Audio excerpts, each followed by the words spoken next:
se retrouve aujourd'hui dans une vidéo où on va parler du bilan de l'année. J'avais envie vraiment de faire cette vidéo avec vous pour vous montrer que la vie elle est pas toute simple, ça je pense que vous le savez, mais qu'on peut s'être donné des objectifs en début d'année et il peut s'être passé beaucoup de choses. Je préfère parler d'objectifs et non de résolution parce que je n'aime pas trop ce mot. Une résolution pour moi c'est quelque chose qu'on ne va pas tenir. Forcément on va pas la tenir. Les résolutions de j'arrête de fumer, je fais plus de sport, je mange mieux et en fait arrivé début mars il n'y a plus personne qui suit leur truc. Moi je préfère parler d'objectifs et en plus de ça j'aime me mettre des objectifs à petite durée, à courte durée, moyenne durée et longue durée. Faut pas oublier que chaque objectif, chaque chose qui se construise petit pas par petit pas. Voilà, moi je préfère faire ça comme ça. Après si vous aimez poser des résolutions et que vous y tenez ou que vous y tenez pas, chacun fait comme il veut, mais j'avais vraiment envie de vous parler de cette année parce que cette année a été plutôt mouvementée, enrichissante, très enrichissante, vraiment très enrichissante. Autant je sais que l'année 2018 j'en avais pris plein la gueule, l'année 2018 elle avait été plutôt compliquée pour moi. Là il y a eu des hauts et des bas bien sûr, mais je l'ai trouvée super enrichissante cette année et surtout c'est ça dont je voulais vous parler, c'est que je me suis mis dans un mood où il fallait que je fasse certaines choses, où je me suis dit bah écoute, fais-le maintenant, tu le feras jamais, avance, tente ça. En fait c'est surtout ça, c'est que moi-même je me suis mis dans le bon état d'esprit pour faire les choses et c'est de ça dont je voulais vous parler, c'est que c'est à vous en fait d'obtenir une ligne de conduite qui va vous faire grandir, qui va vous faire avancer, qui va vous faire passer les étapes. Parce qu'en fait si on est dans un mauvais mood, si on est dans un objectif de ouais je veux faire ça mais j'ai pas l'argent, j'ai pas le temps, j'y arriverai jamais, c'est trop compliqué, bah vous y arriverez pas en fait, c'est pas plus compliqué que ça, vous allez pas réussir. Alors que si vous vous mettez dans des objectifs ou dans un état d'esprit où tente, tu verras bien, ça peut être que du bon, ce sera enrichissant, au pire tu l'auras fait, ça aura pas réussi, mais tu auras appris des choses et tu n'auras pas de regrets, et bah là forcément on y va quoi. Du coup en fait l'année dernière j'avais tellement eu des regrets en 2018 où je m'étais dit mais tu t'es pas lancé là-dedans, t'as pas fait ci, t'as pas fait ça, regarde l'année elle passe et puis tu vois les gens qui font leurs choses et puis toi t'es là que en tant que spectatrice, t'as pas envie d'être actrice un petit peu de ta vie ou certaines choses, et en fait au bout d'un moment je me bloquais, soit parce que financièrement, soit parce que pas assez de temps, soit parce que... Mais en fait, financièrement, quand on veut, on peut. Quand on veut mettre de l'argent de côté pour un objectif, on y arrive. Quand on veut mettre de l'argent de côté pour un voyage, on y arrive. C'est nous-mêmes en fait qui nous bloquons. Mais si on se fait un petit bilan financier, si on fait par exemple...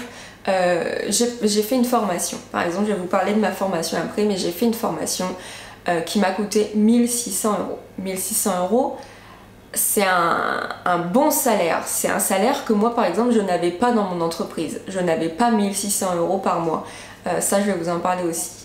Donc forcément on se dit qu'il faut mettre de côté un 13e salaire pour avoir cette formation que l'on veut faire. Cette formation de 1600 euros, elle s'est faite sur 8 mois. Donc ça veut dire que tous les mois j'avais un prélèvement de 200 euros. Qui peut aujourd'hui me dire qu'il est capable de mettre 200 euros par mois dans quelque chose ou de côté? Franchement, je pense qu'il n'y a pas beaucoup de personnes en face de moi qui va me dire oui je peux mettre 200 euros par mois dans quelque chose ou de côté. Vous allez me dire oui 200 euros par mois par exemple pour un prêt bancaire, un prêt consommation ou un prêt pour la voiture, oui ça vous allez pouvoir le faire.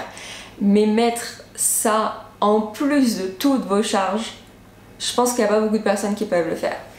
Et en fait, Et bah ce que j'ai fait, c'est que j'ai pris tous mes comptes, j'ai pris tout ce que je dépensais par mois en assurance, en électricité, en internet, en tout, et j'ai réduit au max. Alors ça a été des journées à chercher sur internet une assurance qui soit bonne mais qui coûte pas très cher. Donc moi en fait ce que j'ai fait, c'est que toutes les choses comme ma banque, ça fait depuis 2014, tout ce qui est assurance, etc., j'ai tout trouvé via internet et plus dans des agences physiques. Alors oui, une assurance automobile, vous allez me dire comme une banque, mais comment tu fais Aurore quand tu as des soucis, machin? Bah ça se fait que par plateforme téléphonique, ça se fait que par mail, que par plateforme sur internet, par courrier recommandé. C'est une autre manière de faire. Mais quand je me suis fait cambrioler, quand j'ai eu par exemple des soucis ou quoi que ce soit avec ma carte bancaire et tout s'est fait via téléphone et internet et ça s'est fait plutôt bien, plutôt rapidement. Donc c'est faisable, c'est juste une autre manière de faire. Mais du coup, j'ai baissé par exemple mon assurance automobile de 80 € par mois à 30 € par mois. Pourquoi? Parce que j'ai une voiture rare, parce que j'ai une voiture que presque toutes les assurances ne trouvent pas dans leur base de données. Donc du coup, ce qu'ils faisaient, c'est qu'ils me mettaient des catégories au-dessus. J'ai une voiture sportive, donc on me l'a classée dans des trucs comme si j'avais une Porsche alors que j'ai pas une Porsche.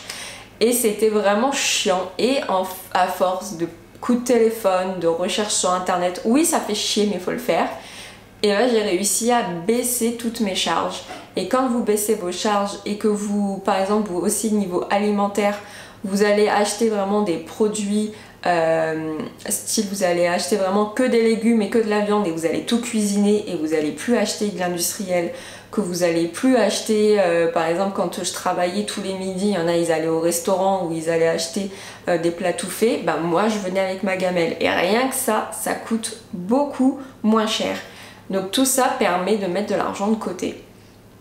Quand j'ai réussi à mettre de côté environ les 3/4 de la formation, on n'était pas très loin de la nouvelle promo qui était en janvier 2019 et je me suis dit vas-y fuck, bah j'y vais quoi, j'y vais, je le fais et je me suis inscrite à cette formation qui est la formation Bayesian PT Course, donc qui est une formation sur l'entraînement, la nutrition, le bien-être sportif, et j'ai fait ma formation en même temps que je travaillais.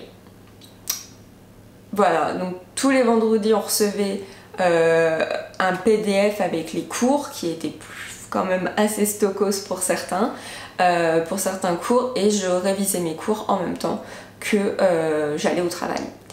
Mais c'était une motivation parce que j'avais vraiment envie de le faire, j'avais vraiment envie de découvrir des choses. Donc du coup, ben voilà, c'est ce que j'ai fait. Je me suis mis un coup de pied au cul et je l'ai fait.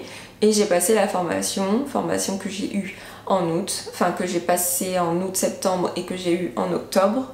Voilà, donc quand on veut, on peut. J'ai aussi quand même un coach sportif aussi.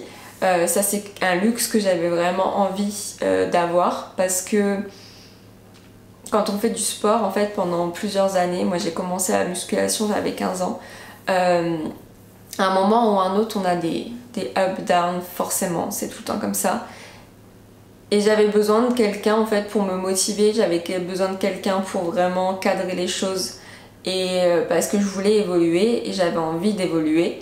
Donc du coup j'ai pris aussi un coach et ça a été quelque chose où j'ai eu raison de m'écouter. Donc c'est ça aussi que j'avais envie de vous dire, c'est écoutez-vous, sentez les choses. Vous êtes la meilleure personne pour savoir ce qui est bon pour vous, et vraiment j'avais envie de vous dire que quand vous sentez mal les choses, et je vous l'ai déjà dit, quand vous sentez mal les choses, quand vous sentez mal les gens, écoutez-vous. Putain de merde, écoutez-vous, parce qu'au bout d'un moment vous allez perdre du temps, vous allez perdre de l'énergie, vous allez souffrir, vous allez vous faire du mal, et en fait vous n'aviez pas besoin de ça. Il y a d'autres manières de grandir dans la vie et de vous faire de l'expérience que de vous vraiment poignarder vous-même, et je prends vraiment ces mots-là parce que c'est exactement ça. Le deuxième point dont j'avais envie de vous parler dans ce bilan 2019, c'est que j'ai pris la décision de quitter mon travail cette année. Je me suis dit, Aurore, tu vas avoir 30 ans, ça fait plusieurs mois, vraiment, et même limite ça faisait plus d'un an, même plus, que je savais que ce travail n'était pas fait pour moi, que j'étais pas dans un milieu qui était fait pour moi, que ce milieu était malsain et toxique pour moi. Et je le sentais. Je le sentais aux gens qui gravitaient autour de moi, je le sentais dans l'ambiance, je le sentais dans les relations entre les collègues. Et en fait, en avril, j'ai eu 30 ans et je me suis dit, meuf, c'est maintenant où tu vas vraiment t'auto-détruire. Et tu l'as déjà assez fait avant. En presque 4 ans dans cette entreprise, j'ai fait 2 burn-out, dont un vraiment violent. Dont un vraiment où je me suis dit, putain meuf, t'es en train de te rendre malade pour ce travail qui plus est pas bien payé pour ce que tu fais et pas bien payé pour les responsabilités, les horaires et le niveau d'études et de compétences que tu as. Et là c'est pareil, il faut pas s'auto-dénigrer, il faut savoir quand on est bon, quand on est compétent, quand on sait tenir la barque, il faut savoir se le dire et être fier de nous, putain. Parce qu'il y en a plein qui vous le diront pas et beaucoup ne vous le diront pas parce qu'en fait on fait peur. Quand quelqu'un est compétent, quand quelqu'un se sent bien, quand quelqu'un se sent bon dans un domaine et le fait ressentir par rapport aux tâches qu'il fait, aux missions qu'il accomplit, et ben en fait vous faites peur. Et les gens n'ont pas envie de vous voir grandir parce qu'ils ont peur que vous passiez au-dessus d'eux. Et si on peut vous dénigrer et vous laisser dans votre petit coin là, la con, et ben on le fera. Et ça c'est l'être humain. L'être humain c'est une merde en fait. Donc forcément à un moment ou à un autre on vous le fera. Et moi je l'ai très bien senti quand j'ai voulu mettre des choses en avant, quand j'ai voulu avancer, quand j'ai mis en avant certaines choses, j'ai bien compris que je faisais peur et que les gens n'avaient pas envie que je prenne trop mes aises parce que bah, j'étais plus compétent qu'eux, j'étais plus diplômée qu'eux et que en fait moi quand on me donnait une mission, bah, je la torchais bien et vite parce que derrière faut avancer. Une entreprise elle est là pour avancer, elle est pas là pour stagner. Sauf qu'il y a des gens ils adorent stagner. Ils sont dans leur petit confort depuis quelques années, ils ont un bon salaire, vous apprenez qu'il y a des gens qui sont en dessous de vous qui ont un meilleur salaire que vous, et bah au bout d'un moment, bah, cassez-vous en fait. Parce que quand vous demandez des petites choses, on vous les donne pas, quand vous demandez des grandes choses, on vous les donne pas, on vous fait poireauter, et en fait au bout d'un moment, bah moi j'ai dit stop en fait, pour ma santé mentale, c'est pas possible. Donc je suis partie. Et j'ai vraiment mis du temps et j'étais vraiment au plus bas quand j'ai décidé de partir. Mais j'étais au plus bas, mais vous imaginez même pas comment j'étais mal. J'avais pas envie de venir, j'ai inventé des trucs pour ne pas venir, j'ai été bloquée du dos plusieurs fois. Et ben, c'est les émotions qui vous bloquent le dos parce que ça vous bloque les intestins et après ça vous bloque le dos. Votre corps il parle pour vous en fait, et au bout d'un moment j'ai eu une conversation avec quelqu'un qui malheureusement je ne suis plus du tout en contact avec cette personne, mais cette personne m'a en fait m'a donné le déclenchement. Pourtant j'avais eu plein de conversations avant avec mon chéri, avec ma famille, mais en fait il y a des moments j'ai l'impression qu'il vous faut quelqu'un d'extérieur, où il faut que cette personne rentre dans votre vie, vous donne cette chose et reparte de votre vie. Mais au moins cette personne a eu un moment clé avec moi, un vendredi soir, on a parlé pendant des heures, où j'ai pleuré comme jamais j'ai pleuré, et je me suis dit bah, au bout d'un moment, dès le lendemain, demande une entrevue avec ta RH et casse-toi quoi, vraiment casse-toi. Et c'est ce que j'ai fait. Donc du coup je suis partie en juillet et ça a été un bon déclenchement pour moi. Ça a été 1 ou 2 mois où je savais pas trop en fait, j'étais là en mode mais tu travailles plus, mais j'ai mis 1 ou 2 mois à vraiment prendre du temps pour moi, à rien faire de mes journées, à ne rien faire. YouTube, être à la maison avec mon chat, aller me balader, faire du rangement, faire du tri, faire du rangement mental, faire du tri physique, ranger les choses, vendre des choses, où en fait je me suis vraiment retrouvée moi-même, et c'est ce qu'il fallait. Il fallait vraiment que je m'écoute et que je me retrouve moi-même. Pendant plusieurs mois, j'ai pas fait de sport. Déjà j'avais des gros problèmes aux intestins et j'ai enfin découvert ce que c'était, et en fait mon problème d'intestin c'était juste un blocage mental, hein. Les intestins sont votre deuxième cerveau en fait, donc là ça va mieux, c'est pas non plus le pied, mais ça va mieux, et en fait quand ça va moins bien je sais pourquoi, parce qu'il y a du stress pour ça, parce qu'il y a ci, parce qu'il y a ça, et vraiment j'ai appris à m'écouter. Et en fait, j'ai fait plein de choses. J'ai fait plein de choses. Déjà, un coup de tête comme ça. J'aimerais repasser d'autres permis, faire d'autres choses. Et en fait, on a remarqué, j'ai trouvé sur internet que sur le site de la Poste, vous pouviez passer votre code pour 30 euros. Et en fait, on s'est tapé un coup de poker avec mon homme. On s'est dit, viens, on repasse le code. Alors moi, j'ai passé le code il y a 15 ans. Hein. Parce que j'ai le permis depuis... Oh putain de merde. J'ai le permis depuis 11 ou 12 ans. Et en fait, j'ai passé quand même le code très tôt parce que j'ai fait la conduite accompagnée, donc j'ai dû le passer il y a au moins 15 ans. Et donc du coup, on a passé le code, on s'est entraîné vite fait. On s'est retrouvés un samedi matin à la poste, Rondelet, la plus grande poste je crois de Montpellier, à passer le code avec des bouts de choux de 16 ans, 18, 20 ans. Et du coup on a passé le code et dans l'après-midi on s'est baladé et tout, et en fait j'ai reçu un mail et on a eu le code. Donc on a passé le code et on l'a eu pour 30 euros comme ça. Donc on était comme des oufs, putain on a eu le code et tout. Comme ça, et c'était vraiment un coup. On s'est dit allez on le fait, donc c'était trop drôle. Ensuite on a planifié ce voyage, ce très beau voyage. Parce qu'en fait, je m'étais dit, l'année de mes 30 ans, je veux faire un truc qui va marquer ma vie. C'est con, mais 30 ans pour moi, je n'ai jamais été aussi bien et aussi... Cette année, elle a été géniale, elle a été violente, mais elle a été géniale. Et en fait, je me suis assumée, je me suis aimée, enfin, vraiment, physiquement, mentalement, c'est encore un peu compliqué, mais j'ai eu une putain d'avancée sur ce que je suis et qui je suis. Et en fait, je me suis dit, ces 30 ans... À la base, moi j'avais planifié qu'en octobre, je ferais l'ascension du Mont Blanc. Je m'étais dit on va faire plein de randonnées, on va s'entraîner, machin, et vraiment le mois de septembre ou le mois d'octobre, Mont Blanc. On a fait pas mal de randonnées, mais on a eu un putain d'été où il faisait super méga chaud, de très vite, de avril, mai, juin, jusque là, octobre, on a eu mais un été de malade. On a eu un vendredi, il faisait 48 degrés quoi. Tu te dis mais putain on est à Marrakech, on est à Montpellier, c'est pas possible.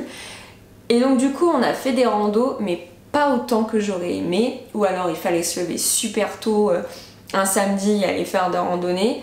Au bout d'un moment j'avais pas forcément envie d'infliger ça à mon homme qui travaille toute la semaine, qui fait beaucoup d'heures de train ou de voiture. Et même moi en fait, parce qu'à 9h30, 10h, il faisait déjà un putain de cagnard. Sauf que les randonnées qu'on fait, des fois font 5h, 6h. Et c'est pas possible, vous n'allez pas non plus aller faire une randonnée à la frontale. Enfin, pour aller faire le Mont Blanc, oui. Mais là, enfin, je sais pas, dans ma tête, je me suis dit, non mais attends, on va pas s'infliger ça non plus. Ou alors, c'est que j'étais pas prête, j'en sais rien. Et donc du coup en juillet-août on a planifié le voyage que j'ai fait là en Jordanie, en Israël, et je me suis dit bah voilà, en fait l'année de tes 30 ans t'auras pas fait le Mont Blanc, mais t'auras fait un des plus grands voyages de ta vie, un des voyages que t'attends depuis toute petite. Et en fait je suis trop contente d'avoir accompli cette chose là, parce que c'est des sentiments, c'est des moments, c'est ouf quoi. J'ai vécu un truc de malade. J'ai vu le trésor et la cité de Petra quoi. J'ai fait j'ai traversé une frontière terrestre entre la Jordanie et Israël. C'était une expérience de ouf quoi. C'était une expérience laissez tomber quoi. Donc voilà, j'ai fait cette chose et j'étais vraiment très contente de me dire que voilà, j'ai bien commencé l'année en commençant ma formation bayésienne. Milieu d'année, j'ai quitté cette entreprise et ce monde du travail qui n'est pas fait pour moi. Et fin d'année, j'ai fait ce merveilleux voyage. J'ai su m'écouter, j'ai su m'entourer des personnes bonnes pour moi, qui partagent mes valeurs, qui ne sont pas toxiques à mes yeux. Il n'y a pas beaucoup de personnes qui gravitent autour de moi, il n'y a pas beaucoup de personnes qui partagent ma vie. Mais en fait, j'ai jamais été beaucoup entourée d'amis, j'ai jamais aimé cette espèce de communauté, de gros groupes. C'est pas moi en fait, ça me ressemble pas du tout. Et c'est pas grave. Je me suis entourée de certaines personnes qui m'ont mis plus bas que terre, qui ne mettaient pas en valeur et qui plutôt s'amusaient à mettre en valeur mes défauts ou à appuyer mes fautes d'orthographe, à appuyer le fait que des fois je manque de vocabulaire, à se moquer de mes origines parce que bah ouais, t'es picarde, t'es ch'ti, donc tu sais pas aligner 3 mots sans faire des fautes. Je m'en fous en fait. Il y a beaucoup de fois où je l'ai mal pris, ça m'a touchée. Et il y a plusieurs fois où je me suis dit non mais en fait ces gens-là, ils sont malheureux en fait. Ces gens-là ils sont malheureux, ils sont pas bien dans leur vie, ils sont pas bien dans leur peau. Et en fait ils vivent à travers le fait de mettre en lumière les défauts des autres. Ils se sentent mal avec certaines choses, certaines personnes, ou certains aspects de la vie, et donc du coup forcément ils vous le mettent en pleine gueule et ils vivent à travers vous quelque chose qu'ils n'aiment pas. Pour les femmes, les 3/4 sont jalouses de moi. Je m'entends très mal avec les femmes parce qu'elles s'entendent, elles me voient en fait pour certaines comme un modèle. Il y en a certaines, elles m'idolâtrent, il y en a certaines, elles me voient sur un piédestal. Elles sont jalouses de moi et en fait ça m'a longtemps dérangée, et après je me suis dit bah fuck, t'es jalouse, t'aimerais être comme moi, t'aimerais être foutue comme moi, t'aimerais peut-être être tatouée, t'aimerais peut-être avoir mes longs cheveux, j'en sais rien parce que je suis pas dans leur tête et j'arriverai jamais à les comprendre. Et ben soit, énerve-toi, mets des choses en lumière que t'as l'impression que machin. En fait on m'a souvent reproché d'être trop proche des hommes, d'être trop... ouais, d'avoir une proximité malsaine avec les hommes. On m'a sorti des trucs, mais si vous saviez, alors qu'en fait j'ai toujours grandi et j'ai toujours été qu'avec des garçons, avec des hommes, et qu'en fait c'est pas parce que je vais m'adosser sur un homme ou que je vais avoir ma main sur son épaule ou le prendre dans mes bras que forcément il y aura un truc en fait pour séduire, il y aura quelque chose de sexuel, de sensuel, pas du tout en fait.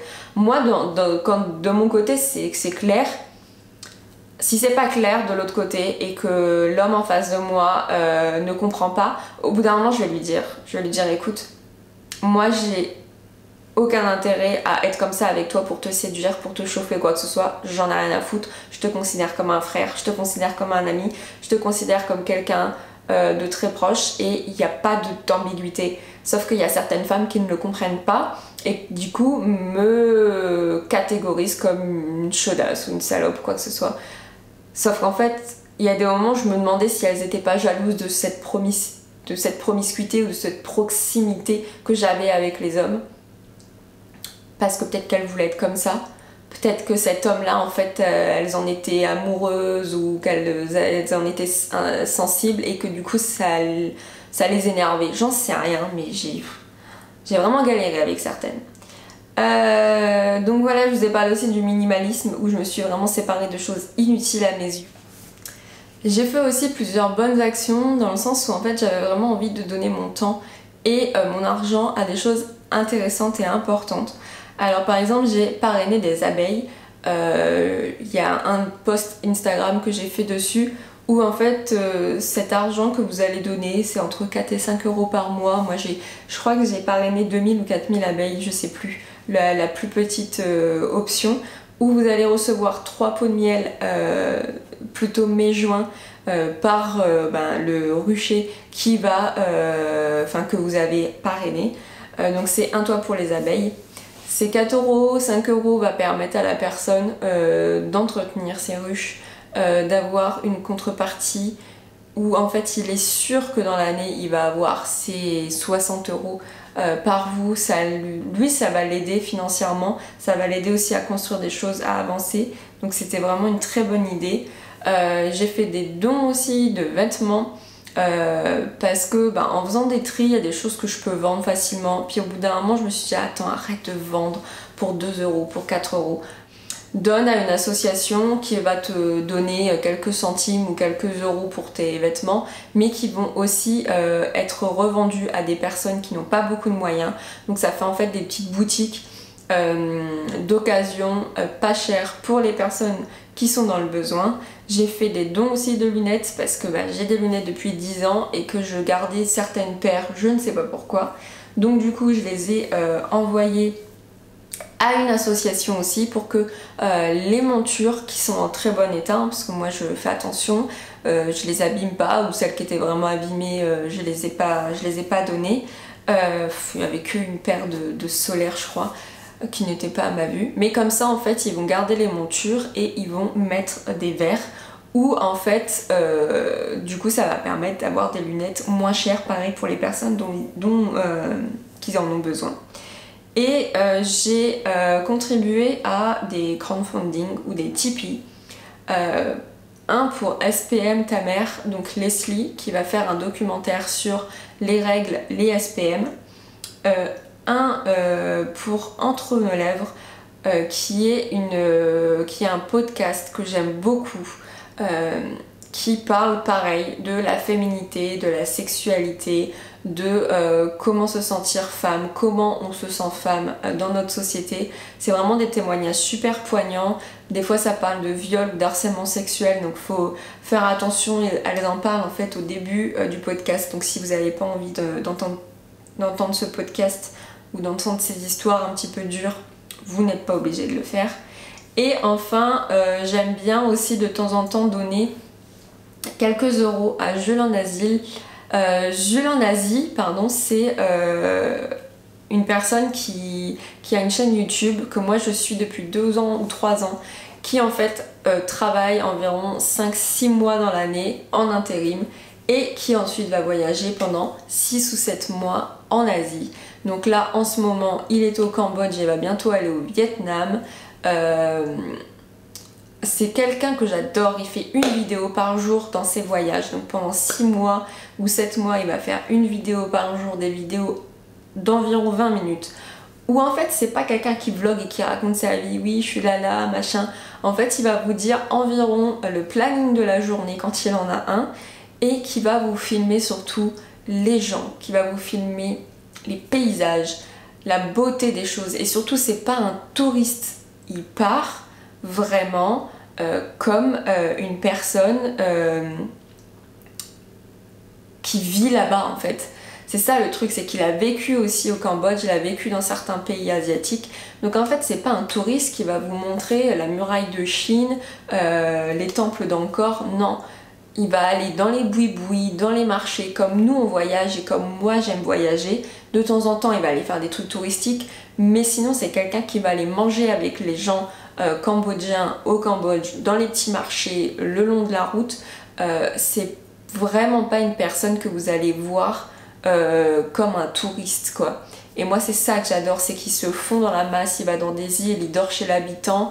Il y a des moments il sait même pas où il va dormir, mais il y va, il voit un beau village flottant, il se dit là cette nuit je veux dormir là, je vais trouver quelqu'un.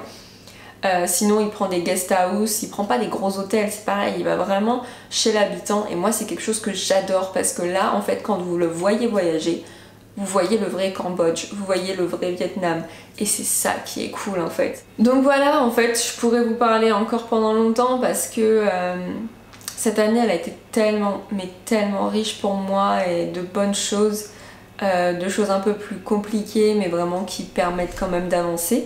Vous avez Swifi qui est en train de faire un câlin au trépied, donc la caméra doit sûrement être en train de bouger. Tout va bien. Mais vraiment, oh, punaise. J'ai Swifi qui est en train de jouer, il vient de se taper la porte. Tout va bien. Swifi.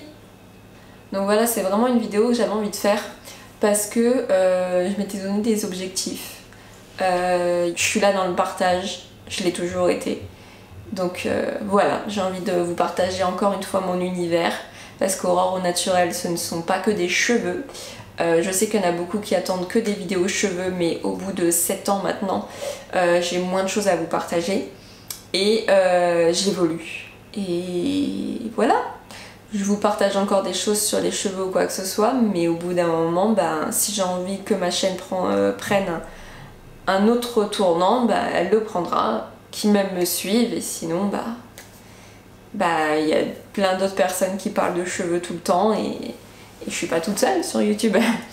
Donc voilà, j'espère que cette vidéo vous aura plu. Dites-moi vous un petit peu vos objectifs et les choses que vous avez accomplies cette année, et ce que vous aimeriez accomplir l'année prochaine. Sur ce, je vous fais plein de gros bisous, et je vous dis à très bientôt dans une prochaine vidéo.